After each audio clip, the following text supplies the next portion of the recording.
Hello B.El.Ed second year, welcome. और आज हम अपनी दूसरी पोएम करेंगे। हमें टोटल 6 पोएम करनी है जितनी दी गई हैं, उनमें से आज मेरी नेक्स्ट है। तो ode to west wind, and this is composed by Percy Bysshe Shelley. तो शैली ने ये एक ही अटेम्प्ट में लिखी थी ये पोएम, और ये उनकी एक बहुत ही इमर्जिंग पोइट्री में से एक है। और इस पोएम में जो है उन्होंने बहुत ही खूबसूरती से, he has been a romantic poet and he has been the poetic and allegory में भी ये बहुत फेमस एक पोएट रहे हैं। बहुत ही कम एज में इनकी डेथ हो गई थी। इनकी डेथ 22 साल की एज में ही हो गई थी। तो पहले तो आप ये पोएम का स्क्रीनशॉट ले लीजिए, जिसमें कि आप आगे अच्छे से इसको प्रैक्टिस कर सकें। मैं इसे और वाइड करके दिखा देती हूँ। देखिए, इसमें आप इसका स्क्रीनशॉट ले लीजिए, जिससे कि ये पोएम आपको अच्छे से हम प्रैक्टिस कर सकें। वो मैं प्रैक्टिस आपको दूसरी फ़ोटो से कराऊंगी, ठीक है। ये इसका third. Actually this has been divided in 4 couplets. A couplet is comprised of 5 paragraphs, right? So total 5 couplets are there. तो एक कपलेट में ये डिवाइडेड है। तो 5th कपलेट ये है, और ये एक्चुअली ये पोएम जो है ये इस चीज़ को बताती है, जो वेस्ट विंड बह के आती है वेस्टर्न एरियाज से। तो वो विंड अपने साथ जो है पतझड़ के मौसम में कितनी तेज़ होती है, और किस तेज़ी से वो बह के अपने साथ पत्तों को लाती है, और पत्तों को ले भी जाती है, और बीजों को भी ले जाकर मिट्टी के अंदर दबा देती है। और नेक्स्ट सीज़न यानी कि स्प्रिंग सीज़न में वो है उनको, उन्हीं बीजों को जो है वो बड़े हो जाते हैं और वो न्यू प्लांट्स बन जाते हैं। तो आगे बढ़ते हैं। इसमें जो जो फिगर ऑफ स्पीच यूज़ हुए हैं, हम पोएट के बारे में लास्ट में पढ़ेंगे, हम समरी भी लास्ट में करेंगे। और इसमें जो जो फिगर ऑफ स्पीच यूज़ हुए हैं उसको मैं आपको अभी बताती चलती हूँ line by line. After that मैं आपको सेंट्रल आइडिया भी कराऊंगी, ओके। तो आगे बढ़ते हैं। हमारी पोएम ये इस प्रकार है, ये देखिए। O wild west wind, thou breath of autumn being.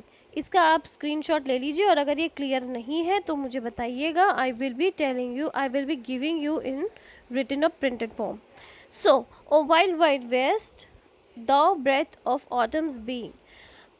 O west की विंड, यानी कि वो पतझड़ की विंड जो कि पतझड़ की आत्मा भी है, ठीक है। तो इसे आत्मा की संज्ञा दी गई है, इसलिए हम इसे पर्सोनिफिकेशन यहाँ पे लगा है। Thou from whose unseen presence of leaves dead. तो जैसे कि ये वैसे ही जैसे कि from unseen presence of leaves dead, जैसे कि लीव्स, मरी हुई पत्तियां जो हैं उन्हें कोई नहीं देख पाता है, उन्हें तुम बहा के ले जाती हो। और driven like ghost from an enchanter fleeing, जिस प्रकार की अदृश्य आत्माओं को एक जादुई शक्ति भगा के ले जाती है।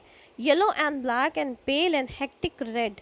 तो किस प्रकार की पत्तियां हैं? Leaves are of yellow and black and pale और हेक्टिक रेड। पेल मतलब कोई कलर नहीं, ब्लैक और येलो भी है, और एक सूखा सा लाल रंग भी है, जो कि जैसे ड्राइड लीव्स का होता है, दैट इज़ हेक्टिक रेड।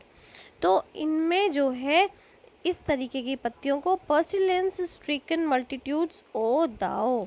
जिस प्रकार पर्स्टिलेंस और स्ट्रिकन मल्टीट्यूड्स का अर्थ है, यहाँ पे मैंने हाईलाइट किया हुआ है, मतलब इस हाईलाइटेड टेक्स्ट को मैं आपको बताती चलूँगी। हाईलाइटेड टेक्स्ट का मतलब है, जैसे इस प्रकार छूत के रोगों से स्ट्रिकन मल्टीट्यूड्स, लोग दूर भाग जाते हैं, यानी अपने शहरों को छोड़ के भाग जाते हैं। O thou who chariotest to their dark wintry bed. इसी प्रकार है वेस्ट विंड, तुम ले जाती हो, और चैरियटिस्ट मतलब वो रथ के जैसे सारथी होते हैं, उन्हीं को बहा के ले चली जाती हो। नेक्स्ट, अब हम इस ओ वाइल्ड वेस्ट विंड में देखते हैं ऑटम्स विंग में किस प्रकार का पैराग्राफ दिया हुआ है। तो ये जो सीक्वेंसिंग की है इन्होंने, ABA, BCB, CDC और DED, इस फॉर्म में सीक्वेंसिंग की गई है, ओके, मैं पहले भी बताया है आपको कि ये जो है ये 5 उसमें पार्ट्स में डिवाइड किया गया है। तो पर्सोनिफिकेशन पहले में, क्योंकि ऑटम्स बीइंग जो है वो ब्रेथ बता रहे हैं, तो ब्रेथ तो जीवों में होता है। फिर एपोस्ट्रॉफी है, फिर जो है आपका इन्वर्जन सेकेंड लाइन में है, लीव्स डेड, और फिर सिमली है लाइक, क्योंकि यूज़ हुआ है तो वहाँ पे सिमली यूज़ हुआ है। अब हम सेकंड पैरा में देखते हैं, अलिटरेशन जो है वो यूज़ हुआ है सेकंड लाइन में, क्योंकि यहाँ पे देखिए फर्स्ट लाइन में वाइल्ड वेस्ट विंड इसलिए यूज़ हुआ है कि 3 बार डब्लू आया है, एपोस्ट्रॉफी यूज़ हुआ है, और एलिट्रेशन इसमें यूज़ हुआ है सेकंड पैराग्राफ की सेकंड लाइन में। अब देखते हैं third paragraph now. The winged seeds where they lie cold and लो।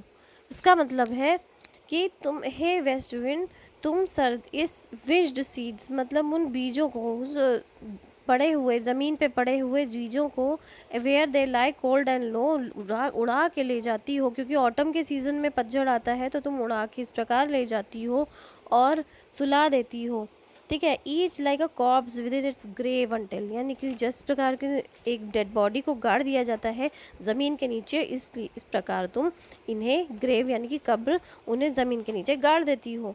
तो यहाँ पे फिर से लाइक यूज़ हुआ है तो सिमली है, फर्स्ट लाइन में आप देखिए मेटाफर यूज़ हुआ है। अब third line, thine azure sister of the spring shall blow. अब इसने इन्हें स्प्रिंग को इसकी बहन का रूप करार दे दिया है कि ऑटम जो की बहन जो है स्प्रिंग, जब तक स्प्रिंग नहीं आती है तब तक वो बीज अपने कब्र में यानी दफन रहते हैं, मिट्टी के अंदर दफन रहते हैं, तो अपनी उन्होंने कब्र बता दिया है। और उसके बाद में जैसी स्प्रिंग आती है सो बारिश में उनको they starts to becoming a seedling and a plant. Her clarion over the dreaming earth and fill. तो उड़ते हुए पंखों वाले बीजों की तरह ज़मीन में दफन रहते हैं, और क्लैरियन मतलब पुकारती है, जिस प्रकार जिस प्रकार धरती जो है उन्हें पुकारती है।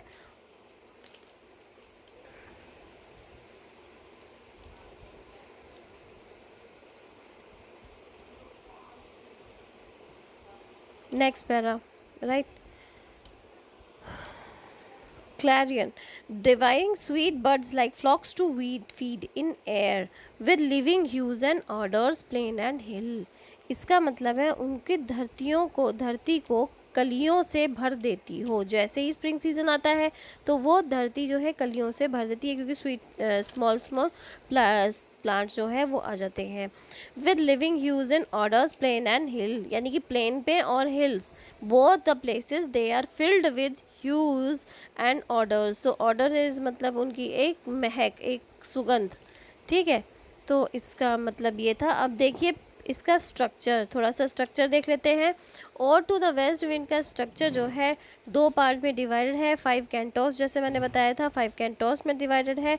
जो पहले 3 कैंटोस हैं वो क्वालिटेटिव पावर क्वालिटीज़ बताते हैं वाइल्ड वेस्ट विंड के बारे में, कि ये वाइल्ड है और क्या क्या इसकी क्वालिटीज़ हैं, ये क्या लाती है, पेड़ों से किस प्रकार बहती है। उसके बाद नेक्स्ट पैराग्राफ में ये भी बताते हैं कि जिस तरह जंगल जो है वीणा की तरह है, जिसमें जब ये बहती है तो वो उसके तार, जंगल जो है वीणा के तारों की तरह है, और it start singing.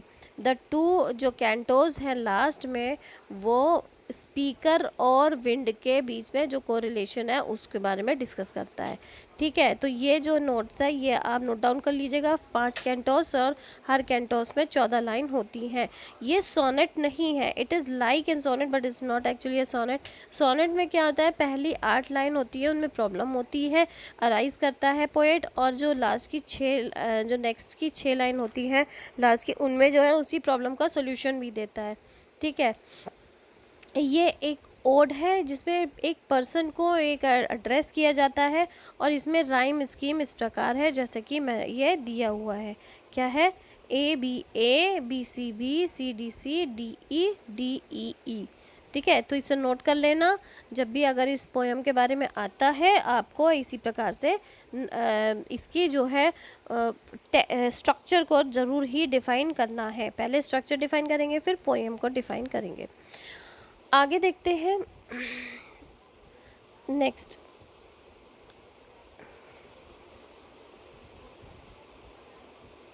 yes, wild spirit which are moving everywhere, destroyed and preserver here or here.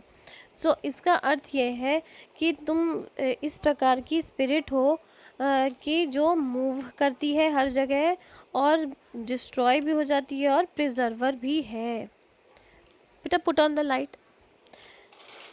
फिर आगे ये कहता है, अच्छा यहाँ पे क्या फिगर ऑफ स्पीच हुआ है, तो that is alliteration again. Next आते हैं, तो अब सेकंड इसका जो स्टार्ट हो गया है, that let's start.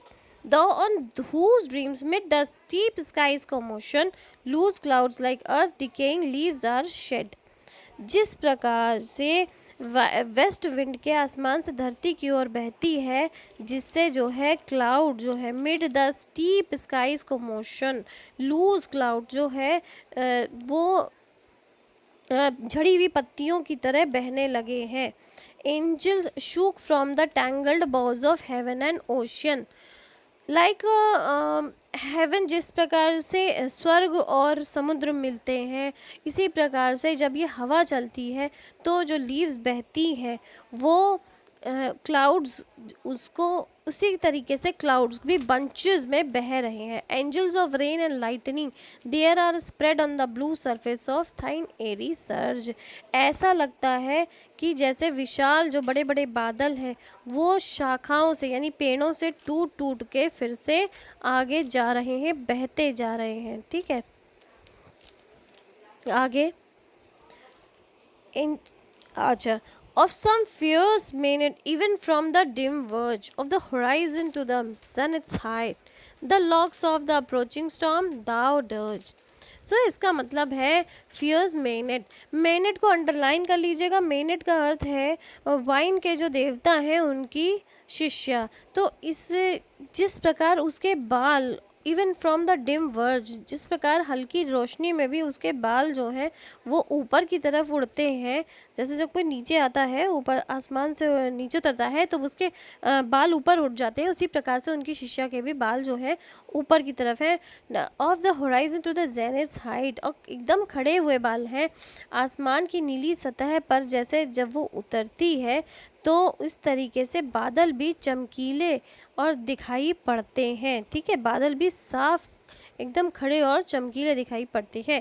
Of some ठीक है, of the dying year to which the closing night. तो इसी तरीके से तुम बहती हो जिस प्रकार की जैसे कि अंत हुआ साल, यानी कि 31 जैसे दिसंबर होता है ना, उसका एंड होता है तो साल का, इस प्रकार से एंड ऑफ द ईयर जिस प्रकार से आता है उसी प्रकार से तुम एकदम ही सब कुछ ख़त्म करते हुए बहती हो। अब आते हैं नेक्स्ट पे, will be the dome of vast sculpture. Dome किसे कहते हैं? गुम्बद को कहते हैं। जैसे मस्जिद के ऊपर जो गुम्बद होता है उसे डोम कहते हैं। Valued will all thy congregated might. तो जो डोम की तरह स्कल्पचर उनका बन गया है, किसका? बादलों का। तो बादल जो है वो इस प्रकार से बह रहे हैं डोम बन के कि सॉलिड एकदम एटमॉस्फेयर, ब्लैक रेन और फायर बर्स्ट ऐसा होने लगा है। इस प्रकार तुम्हारी जो ताकत है वो ऐसी बर्सलिंग है। तो क्या तुम सुन रही हो? ओ हियर, क्या तुम मेरी बात सुन रही हो? नेक्स्ट थर्ड कपलेट में देखते हैं, thou who didst waken from his summer dreams the blue Mediterranean where lay lulled by the choir his crystalline streams। That means poet west wind की ओशन में कैसे पावर को दिखाती हो। ठीक है भाई, उसने कह poet, yeah, the poet is elaborating that what kind of a dome you are making as a black rain it is doing. It is so powerful, it is full of rain. The dome of the clouds is very powerful. Next it tells that thou didst awaken his summer dream, the blue Mediterranean where he lay. Now he is asking about the Mediterranean Sea clouds and Mediterranean Sea. Now both the things he is comparing, the west wind and the Mediterranean Sea. So ऐसा भी question आ सकता है exam में कि इस poem में और to west wind में पोएट किस सी की बात कर रहा है, वेस्ट विंड की किससे कल्पना करता है, और इसमें जो पोएट अपनी तुलना किससे करा, सो वो पोएट की जो poets comparison with the air that I will discuss in next couplet. Beside, yes, thou who didst waken his summer dreams, those now the poet is saying that it's a hyperbole, actually personification and hyperbole, कि who are just waken up from the summers and the summers are just going, as I told you in the early poem कि summers are the best season